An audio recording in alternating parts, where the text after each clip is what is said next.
What is the Azure Patch 1.4 for Crusader Kings 3 that Paradox will release even before the summer break? It's about war, it's about AI war conquest behavior, it's about education, lifestyle and releasing the Monarch's journey. It's about some UI presets, other diverse changes and some modding improvements. Let's get into the details together. I'm looking forward to it. So first, the Azure patch is of course a free patch, not any paid content coming out at the same time. So first we'll talk about war.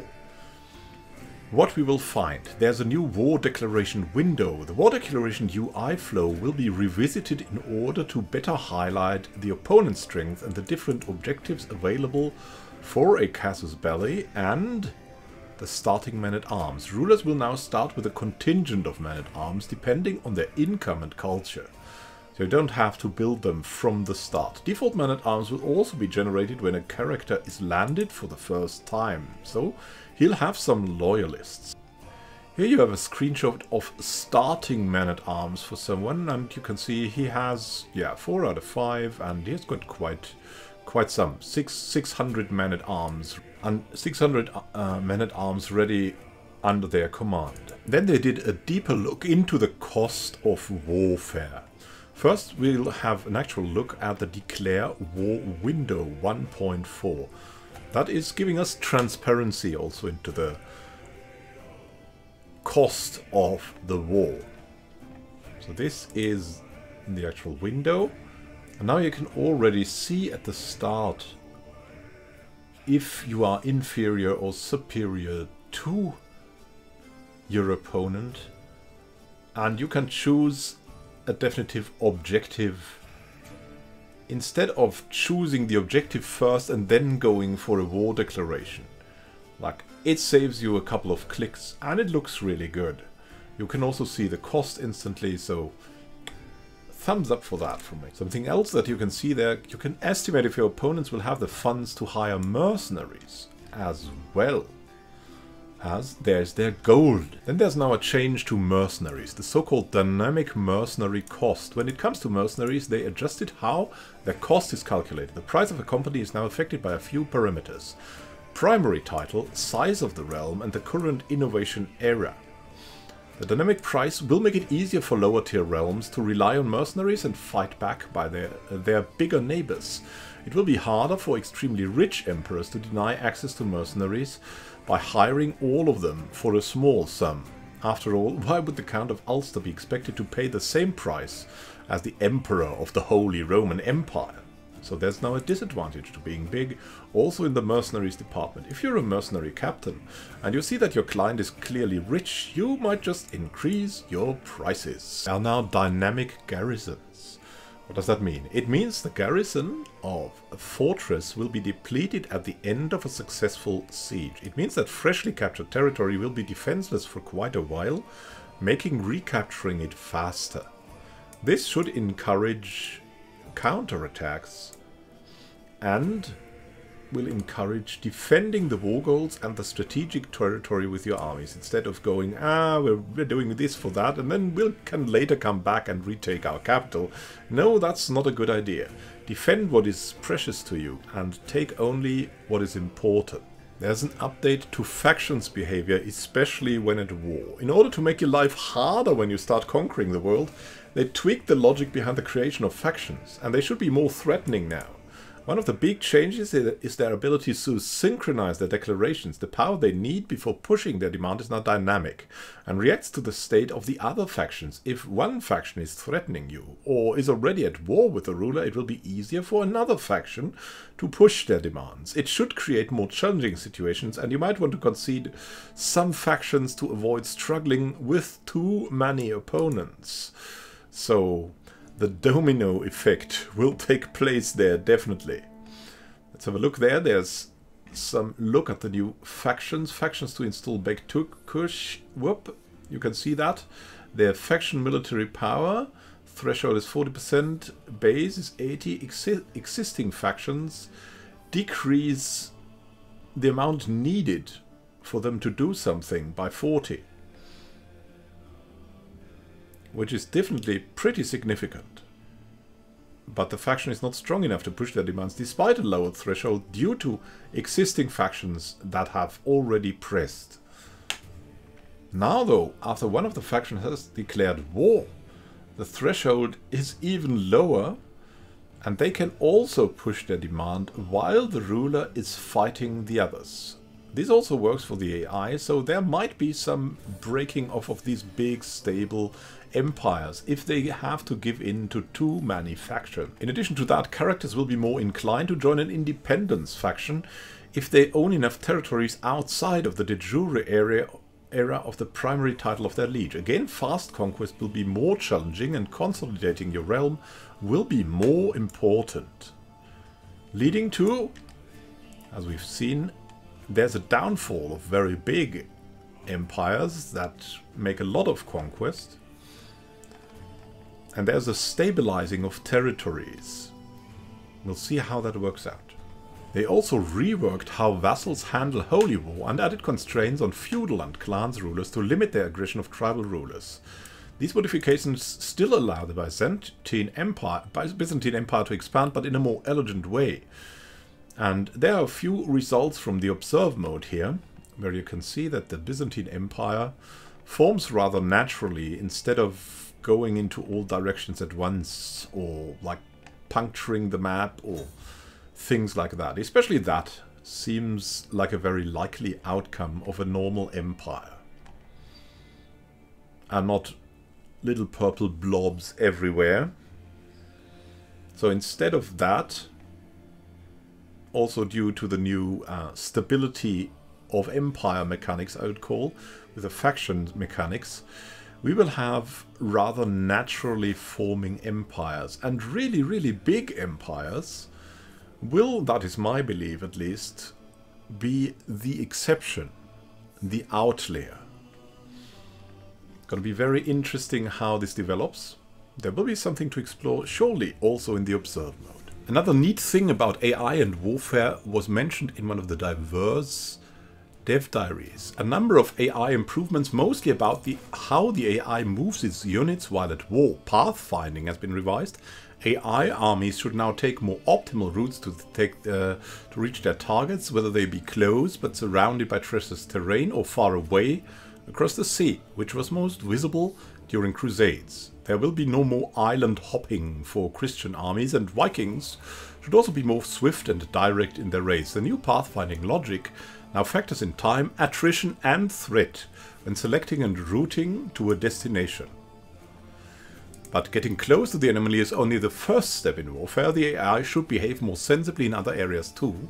After winning crucial battles, AI armies should use their full might to more effectively and efficiently besiege enemy fortresses. You should see less mangonels and bombards chasing peasants while there's a perfectly good castle waiting to be ruined. We also adjusted the AI behaviors depending on their casus bellis, making sure that they not only prioritize territorial conquest, but also capturing hostages when relevant. Like there's likely to be some odd behaviors in the military AI still. We believe this will be a noticeable change in the right direction. And that's nice to hear. Then there are some more very important changes to childhood, education and lifestyle. Take for example childhood. Children didn't have too much to do, but now they can meet peers. That will make the childhood more interesting and full of experiences. Here's a screenshot from Meet Peers. Gathering. Everyone is here. As all the small lords and ladies are ushered into the room, I feel myself grow giddier and giddier. I'm thrilled that my cousin Prince Lambert and Gertrude, the daughter and heir of my vassal Count Benny, could both make it, not to mention Pongras, the son and heir of my vassal Count Elec. So, if you ever wanted to celebrate a kid's birthday in Crusader Kings 3, you now basically can. Meet Peers is an activity available for children where they can gather all young rulers and courtiers in the realm to just play in, forget about the dreariness of life as a child in medieval times. All participants will lose stress and increase their opinion of the host, and the children attending the playdate can find themselves in fun and educational situations. For example that, brave Faris, Mansur, the son and heir of my vassal chieftain Farkat, and I am watching the Faris train in the courtyard when my vassal, Chieftain Harcom, approaches with a smile. What do you say, children? Think you can handle the basics? So you can participate or watch them train. Of course, there may also be any number of less wholesome consequences from bringing that many children together. Playing rough is that. I thought Udes, the son of my steward, Duke Thibault, the peasant boy, were merely pretending to fight, but suddenly there's blood in the dirt. Udes hits the ground with a grunt, and the peasant standing above him moves in to attack. We can save him, call someone for help. That looks like fun, or join the party and give it a go. If socializing just isn't your thing, friends are easiest made and killed through schemes. They've also reduced the age restrictions for sway and murder slightly, all to enable you to live out your scheming rule from as young an age as possible. That sounds dangerous. There are also some more events. Lifestyle events, for example for martial authority characters. A tantrum tourney, where one of your children learns to play with a weapon and asks, "Father, may I fight a round in the fray?" That little boy here. You can choose different options. That's hilarious. I'll allow it, but order that no one hurt him. The normal option. Of course, child, may no warrior hold back his wrath. The Kinslayer option. Oh god. Be a good child and go play with the horses. Another normal option. Yeah. The psychopath option in the middle. Oh my goodness me. The tantrum tourney event chain. From lifestyles we come to style. The Monarch's journey. Clothes are now free for everyone from the 1.4 patch on.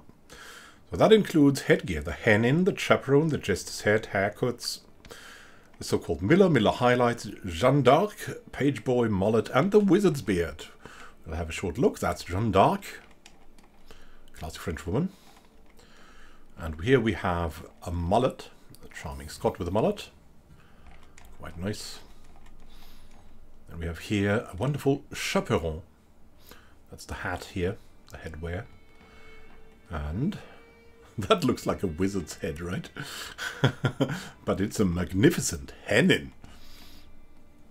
And in addition to that, they fixed several visual bugs highlighted by the community. Spouses of rulers will now once again wear clothes based on their spouse's culture. Arabic high nobility will now use the scholar's turban, and caliphs will use the caliphal robes. The spindly trade will not make people's limbs too thin anymore. Then there will be some other UI improvements. For example, if you only want to raise man-at-arms, it's now possible. It will raise only man-at-arms and the knights along with them, so you can leave your levies at home, because they will need much longer to replenish. As you can see, there's the new Raise All Men-at-Arms button. Then, even more practical, I'm particularly happy about this. There's game rules presets that you can save. So that's the game rules that you can change, usual menu. And you can now save this as a preset, as you can see here. We have the Hungry Norseman, for example. Give me achievements, merciful Mongols. That can be very practical. For example, if you want to restart a game with your friends, or if you want to go for some special achievement. That is definitely something you want to do. But there's more to be saved, and that's also very practical. If you want to follow characters in depth, then you can save presets, save filters, and presets in the character finder. So what that means is you can go for like special traits, or you can go for special names. You can save them. For example, you might have a proven formula for good marriage partners, and for that you access the filters, and then you'll find the character that your daughter or your son might want to marry, or that you want to marry, or you would like to find very good knights or commanders, like in that case, like brave and skilled tactician. And then you can access the filter, and the filter will just tell you what you want to know. While this feature is very useful to streamline the process of recurrent searches with the same criteria, it still comes with some limitations. We're not able to save the dynamic objects in the filter. For example, Dynasty House and Custom Faith. Not yet, I hope, because that is very, very practical. Then there are the so-called diverse changes, but they are also very important. We have trait changes here. One of the many pleasures is to personify a plethora of characters. And these traits and trait-specific events and trait-specific means of play will be expanded. It's also mostly connected to the stress system. For example, Shy. One of the notable changes for Shy, it will no longer generate stress when launching a personal scheme. Shy characters can still receive stress via some of the scheme event options, however, and they will be less efficient at performing personal schemes. It will take them longer, but they will be able to do it without ending up having a mental breakdown. They added also a few new interactions and decisions. For example, forgiving characters can abandon one of their hooks to lose stress. You can either decide to be a truly forgiving character, abandoning a hook you obtained unwittingly, or you can actively look for hooks and then choose to be merciful. We've also added new options for diligent characters. They can dedicate themselves to improving the development of their capital, but doing so will generate a lot of stress, because they want to do it diligently. If impatient characters are stressed, they can speed up the progress of their current personal scheme without affecting their current stress levels. Example, this is what the diligence can do. Develop capital. I dream that Rai would one be the envy of every ruler, and who needs to sleep anyway? That reminds me of Crusader Kings 2. It's something very nice. You can diligent planning for 5 years. You can plan the development. Some traits have also gained access to interactions that are not related to the stress system, but still improve upon the expression of their personality. For example, arbitrary characters can now dismiss a hook a vassal holds on them by spending a lot of prestige and gaining tyranny. So you can say, I just don't care about your hook. It will cost a lot, but it will get rid of the hook. Let you lose opinion and tyranny, but okay. There's also a lot of things modders can look forward to, among them the same-sex concubinage. Back then, but there's also more. As you can see, there's a lot of modding improvements. Add close game view data functions, so mods can close specific in-game views, get trait from group, and get trait group level data functions on character.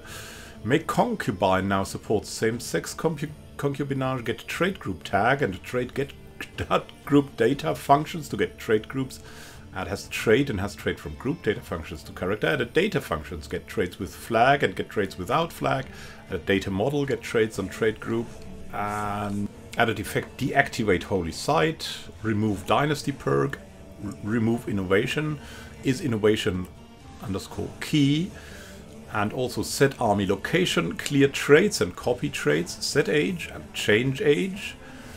And also list builder X culture global. Added also a trigger that has innovation flag, and added also trigger perks in lifestyle to query how many perks exist in a given lifestyle rather than how many a specific character has. Also spawn army will now only spawn levies if scripted to do so. Add global variable and get global list data functions for getting data saved from script user modding, and make scope value, make scope flag, and make scope bool to create scope objects out of primitive types directly, since they are not automatically creatable via the make scope member on complex types like character.makescope. User modding adds script value data function to scope objects, which will evaluate a script value just with that scope object as root. Also made the localized data function allow the key it references to also call other data functions in it, like select localization does. Add list data function for GUI scope is to add to list what add scope is to save scope as. So you can see that there's a lot of great changes coming to us in the 1.4 free patch. And I'm really looking forward to it, especially to the AI improvements. That is one of my main things. And also, of course, childhood and lifestyle enrichments are going to add so much to the stories.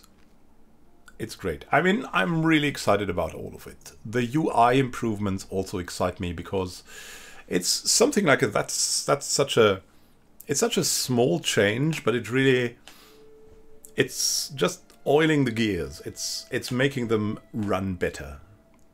And if everything runs better, everything is more fun. So, what would you like best about the 1.4 Azure patch that is coming?